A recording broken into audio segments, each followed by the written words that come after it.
অনেক আলোচনার পরে সালমান আলী আঘাকে মোহাম্মদ রিজওয়ানের জায়গায় ক্যাপ্টেনের দায়িত্ব দেওয়া হয় এবং প্রথম ম্যাচেই সালমান আলী আঘার নেতৃত্বে এই টিম মাত্র 91 রানে অল আউট হয়ে গেল এবং বড় ব্যবধানে নিউজিল্যান্ড পাকিস্তানকে পরাজিত করেছে। 9 উইকেটের ব্যবধানে নিউজিল্যান্ড জয়লাভ করেছে। আজকের ম্যাচে মোহাম্মদ হ্যারিস ওপেনিংয়ে নেমে 6 বলে 0 রান করে আউট হন। এছাড়া নওয়াজ 2 বলে 0 রান করে আউট হন। সালমান আলী আঘা ক্যাপ্টেন, উনি 20 বলে 18 রান করতে সক্ষম হয়। নিয়াজি 6 বলে 1 রান করে। শাদাব খান 6 বলে 3 রান করে আউট হন। খুশদিল শাহ এবার বিপিএল থেকে যার উৎপত্তি হয়েছে, অর্থাৎ খুশদিল শাহ তো হারিয়েই গিয়েছিল, কিন্তু এবার বিপিএল আসরে অসাধারণ পারফরমেন্স করে সকলের মন জয় করেছিল এবং তার ফলস্বরূপ তিনি পাকিস্তান ক্রিকেট টিমে এখন নিয়মিত সদস্য। খুশদিল শাহ আজকের ম্যাচের সর্বোচ্চ সংগ্রাহক। উনি আজকে সব থেকে বেশি রান করেছে এবং 30 বলে 32 রান করেছে। শারজিল খান করেছে 12 বলে 7 রান। জুনায়েদ খান 17 বলে 17 রান। শাহিন শাহ আফ্রিদি 8 বলে 1 রান। আবরার আহমেদ 4 বলে 2 রান এবং মোহাম্মদ আলী 1 বলে 1 রান।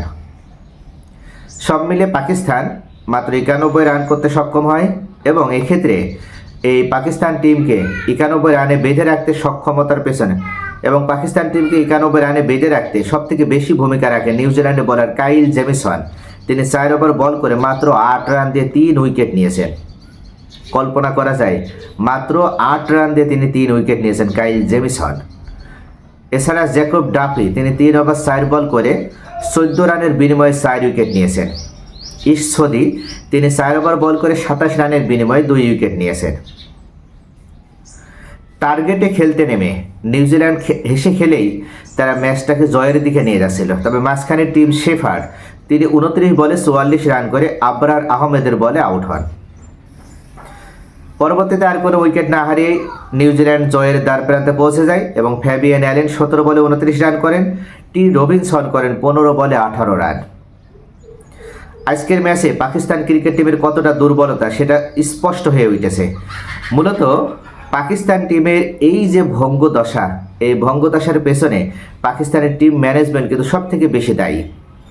তারা কোনো একটি টুর্নামেন্টে কোনো খেলোয়াড় যদি ভালো পারফর্ম করতে না পারে, তখনই পরবর্তী টুর্নামেন্টে তাকে সুযোগ না দিয়ে আবার নতুন ক্রিকেটারকে টেনে নিয়ে আসার চেষ্টা করে এবং যার ফলশ্রুতিতে যা ঘটা তাই ঘটে। আপনি কোনো ক্রিকেটারকে যদি নিয়মিত একাদশে থাকার সুযোগ না দেন, তাহলে সে নিজের দুর্বলতা খুঁজে বের করতে পারবে না এবং সে পরবর্তীতে ইমপ্রুভ করতে পারবে না। কোনো একজন ক্রিকেটারে তার প্রোডাক্টিভিটি বের করে আনার সুযোগ দিতে হবে। অবশ্যই তাকে ডমিনেন্ট ক্রিকেট খেলতে হবে, তবে অবশ্যই তার ভিতরে যে প্রোডাক্টিভিটি আছে, তার ভিতরে যে পাওয়ার রয়েছে, তার ভিতরে যে শক্তিমত্তা রয়েছে, স্ট্রেংনেস রয়েছে, সেই জায়গা থেকে তাকে অবশ্যই ভালো পারফর্ম করার সুযোগ দিতে হবে এবং নিয়মিত যদি একাদশে সুযোগ পায়, তবে তো একজন ক্রিকেটার তার দুর্বলতা খুঁজে পাবে, তার উইকনেস সম্পর্কে জানতে পারবে এবং পরবর্তীতে সেই জায়গাতে সে ইমপ্রুভ করার সুযোগ পাবে।